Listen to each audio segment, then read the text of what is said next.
나, 인체의 신비로 본 하나님의 실존. 11사람은 우주 피조만물 가운데에서 여러분이 헤아릴 수 없을 만큼 크고도 멋진 걸작품입니다. 그러면 그 주체자, 즉 절대적인 하나님이 계셔서 사람을 만들었다면 하나님 자신이 말하는 것, 보는 것, 느끼는 것을 사람이 모르게 만들 수 있겠습니까? 하나님을 작가로 비유해 봅시다. 작가는 마음으로 생각하고 머리로 구상하여 최고의 작품을 만들려고 합니다.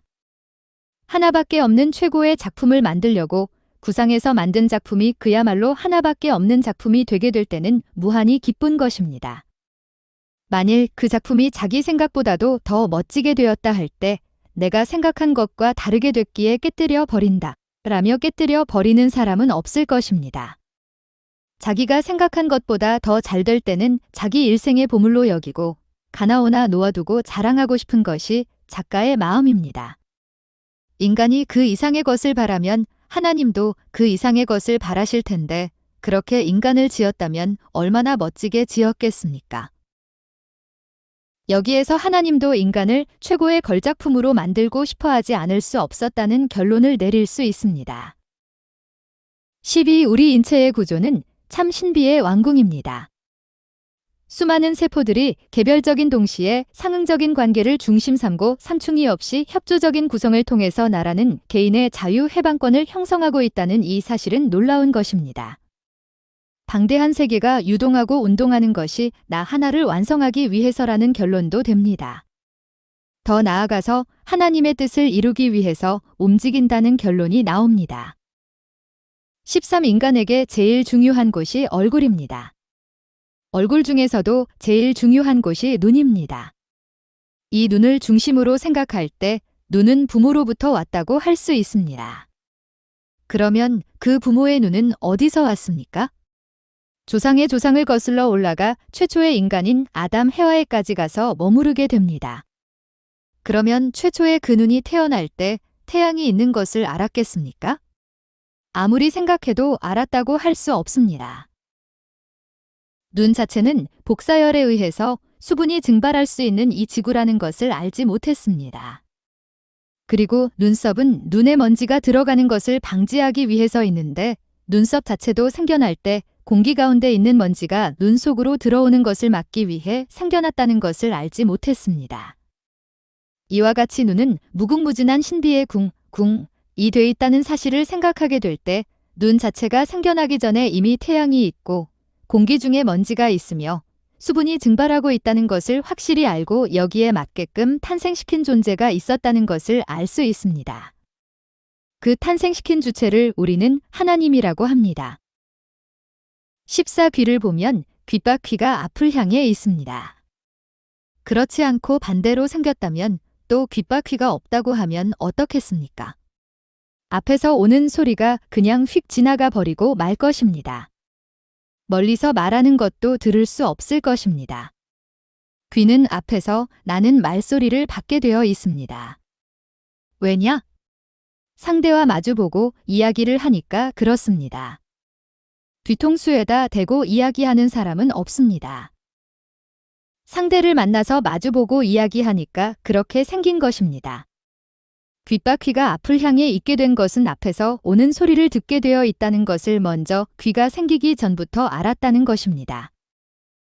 15. 귓바퀴를 무엇 때문에 만들어 놨겠습니까? 그것은 공기가 가다가 거기에 걸려 화음이 되라고 그렇게 된 것입니다. 귀를 한번 잘 보세요. 큰 바퀴가 있고 작은 바퀴가 있어서 소리를 잘 꺼릅니다. 큰 소리가 들려오면 이 큰 바퀴에서 그 소리를 슬쩍 죽여놓습니다. 큰 소리가 그냥 그대로 귀에 들어가면 충격을 받게 되니 큰 바퀴에서 소리를 한번 죽였다가 작은 바퀴로 들어가게 되어 있습니다. 그렇지 않으면 큰일 납니다. 귀는 몰랐지만 본래부터 알 수 있는 내용의 동기가 그렇게 되어 있기 때문에 그렇게 생겨난 것입니다. 그 누군가가 알았기 때문에 그렇게 만들었다는 것입니다. 조물주인지 무엇인지 모르지만 그 무엇인가가 있다는 것입니다. 16. 얼굴에 시커먼 눈썹이 붙어 있는 것을 볼 적마다 왜 이렇게 시커먼 것이 있지 하면서 기분 나빠할지 모릅니다. 이것이 없으면 얼굴이 얼마나 희멀끔하고 좋겠습니까? 그런데 왜 이것을 붙여놨느냐? 사람들의 얼굴에 털이 나 있으면 눈썹이 필요하겠습니까? 짐승들은 엎드려 기어 다니니까 눈썹이 필요 없습니다. 그래도 그 형태는 있습니다. 그러나 사람은 서서 다니니까 눈썹이 절대적으로 필요합니다. 눈썹이 나 있는 부위는 대개 살짝 높습니다. 눈썹 부위가 슬쩍 높아져서 산맥을 잘 이루고 있습니다. 그야말로 명당 중에서도 왕명당자리입니다. 왜 이렇게 만들어졌겠습니까? 사람이 서서 다닌다는 것을 알았기 때문입니다. 17사람이 기어 다닌다면 눈썹이 필요 없습니다. 정말 잘 붙어 있다는 것입니다. 그리고 이 눈썹이 한쪽 방향으로 나 있습니다. 왜 이렇겠습니까? 비가 와서 물이 흐를 때 한 곳으로 흘려보내기 위해서입니다. 눈썹이 한쪽 방향을 향해서 나 있고 살짝 옆쪽으로 돌아가게 되어 있기 때문에 물이 흘러내릴 때 영락없이 아래로 흘러내리는 것입니다. 만일 눈썹이 없으면 어떻게 되겠습니까? 땀이나 빗물이 눈으로 다 들어가게 됩니다. 그렇게 되면 눈이 쓰려서 어떻게 살겠습니까? 못 산다는 것입니다. 눈을 가만 보면 눈썹도 미덥지가 못해서 또 눈꺼풀로 둘러놓았습니다. 눈꺼풀로 둘러 눈을 보호하게끔 해놨습니다. 눈물은 움푹한 곳을 통하여 옆으로 흘러내려가게 되어 있습니다. 안전보장이 되어 있다는 것입니다. 누가 설계를 했는지 모르지만 몇천 년, 몇만 년 연구해서 만들었을 것입니다. 18코가 만약 뒤집어졌다면 어떻게 되겠습니까? 소낙비라도 오게 되면 큰일 납니다. 얼마나 심각한 일인가 생각해 보십시오. 웃을 일이 아닙니다. 코는 만물 가운데서 인간을 상징합니다. 인간에게는 천도가 있습니다. 상하관계 질서를 지켜야 된다는 것입니다. 코는 왜 밑으로 내려오면서 넓어졌느냐? 만일 그렇지 않다면 입이 큰일 난다는 것입니다. 빗물 같은 것이 입으로 흘러 들어가게 되면 입이 어떻게 되겠습니까? 그래서 코가 아래로 향하게 생겼다는 것입니다. 이렇게 생각하면서 얼굴을 보면 신기하다는 것을 느낄 수 있습니다. 19입술을 보면 기기묘묘합니다. 입술하고 이빨이 잘 어울립니다.